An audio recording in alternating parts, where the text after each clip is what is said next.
Awesome. How did Sinestra Studios get its name?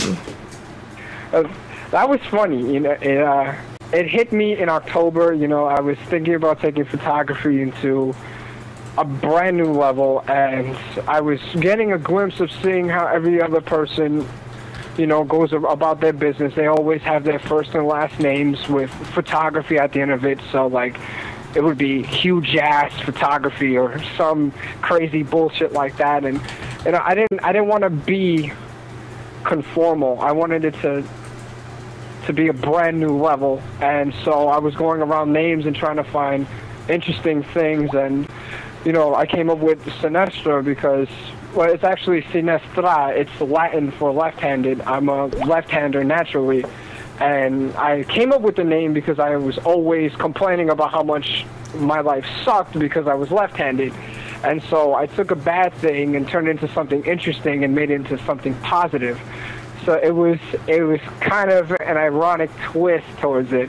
And, you know, a lot of people, they always wondered why it was that name. And, you know, it's just because I'm left-handed, and a lot of people, a lot of artists especially who are left-handed, they excel in the art world no matter what they do. So I put a big stamp on my name when I tagged that name onto myself. Very cool. You're one of a million left-handed people I know. I know all the left-handed people in the world for some reason. Like, it's really strange. I think I probably told you that. I'm one of them. You're left-handed, Well, Lex? actually, both. You're ambidextrous. Yeah. That doesn't count. Well, it means I can use my left hand pretty strongly. Okay. So there's nothing wrong with that. I'm trying to do that as an aspiring guitarist, you know. So it's just, yeah, just having to do it left-handed is one thing, but having to learn both ways is kind of difficult. Yeah, I could imagine. Absolutely. Well, when you're as muddy as Lexicon, it's not a problem. Lex, this interview isn't about you. Relax, calm down with your guy lights. Sorry about that, Derek. He gets a little excited sometimes. You know, you met LexCon once. Mm-hmm. Did you think? I have a question. It's a question that everybody gets asked. You met Lex. Do you think he's gay? Oh, jeez. You know, I only met the dude once. So I would say no, but if that Good fluctuates, then I would, you know, I would not hesitate in saying yes. So let's try to keep it on the right side of the street there, Lex. Will do, sir. Will do. Stay away from that kid. Fucking. So you're gonna be there? Are you gonna be there on Friday? You're gonna come party with us down at the Delancey? Well, I'll be there Friday. I'm also covering a show at Arlene's Grocery for a band called Never Even. I saw these guys at the Delancey with Evil Steve. We checked out a band called Body Talk, and they played that night, and I was kind of interested in them. I like their work, so, you know, I'm working for them that night, and then I'll be shooting down to the Delancey and causing a ruckus.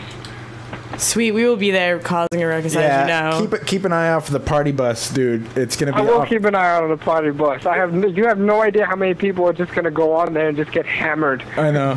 It's gonna be quite fun. I think so. It's gonna be a beautiful thing. So you were saying before that you went to school for for graphic design. Where did you go to school? I went to school at Johnson & Wales University in Providence, Rhode Island. Cool. Did you have fun? It was good. I mean, it's college, you know. That's the norm, especially, you know, I went away. A lot of New York, you know, citizens, especially teenagers, when they graduate from high school, they stay in New York and they embrace all the city and state universities. I didn't want to do that. I had to get the full experience, and I had to move out and, you know, try to see what I could, and I saw a lot.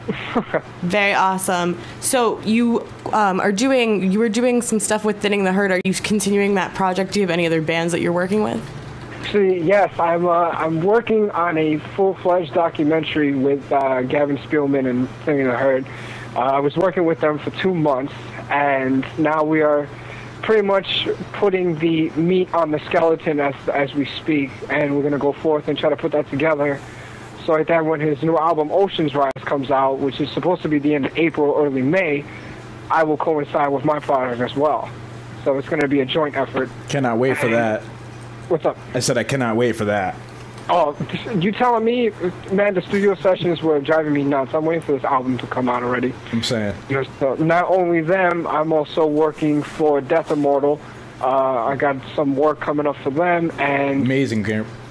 yeah, they're playing Connolly's on the 16th, so I'm very, very excited about that. It's being never been to Connolly's before. And also, the Saints of Pain, Fucking recording their show at Port 41 on the 24th. So I'll be around, you know, hopefully Thinning the Herd won't be the last project. It'll just open up for other bands to see my talent and what I can do.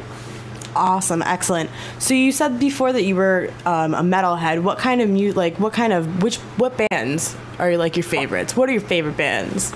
My favorite bands, I grew up with Disturbed real long time ago, back when they were still called Brawl. So I've been a huge fan of them ever since. Those have been my standards for rock and metal. System of a Down, I've always been a huge fan of their music. Serge Tankian, he needs to come back and bring the group back seriously, because I'm not feeling mainstream music. I'm not a mainstream fan, so you know, I go underground now. I listen to all the good guys. I got Kill Code, Death Immortal. I got Sing the Herd's old EP. You know, all the present stuff that's going on in the industry, and you know, all the new stuff. So I mean, like, if it's not apparently award worthy, I listen to it. Understandable. Indie artists are the best. Indie is the industry, and indie music is really the fast paced, like, new stuff all the time, and like I feel you with that. I have ADD when it comes to listening to music. I'm like, I've heard this too much, need more. Need new stuff all the time. It's crazy. I know, it's kind of ridiculous. It gets a little ridiculous when people are in my car with me. They're like, "Dude, just pick a song," and I'm like, "I can't. I need something." Exactly. New. I just want to go into my vehicle and just blast Metallica and just shut up all this Lady Gaga bullshit that's going around the airwaves. Yeah, I'm not a fan of her at all. Actually, I think before, when we were out on break, I became a fan of not liking Lady Gaga on Facebook or something. Yeah, I'm not a fan of Rihanna either, so don't worry about it. We're on the same boat with that anti-mainstream crap. You know, well, actually, no mainstream music. By people, not by, you know, the fucking record labels. Right. That kills me. I mean, it's one thing to be like a mainstream band, but yo, these artists have fucking 13, 14 tracks on a CD. Why you keep playing the same one? Yeah, exactly. I mean, they get their one single and then that's just it, and it's just ridiculous. It's lame. There's nothing else good on their CDs, and you're just like, fuck this.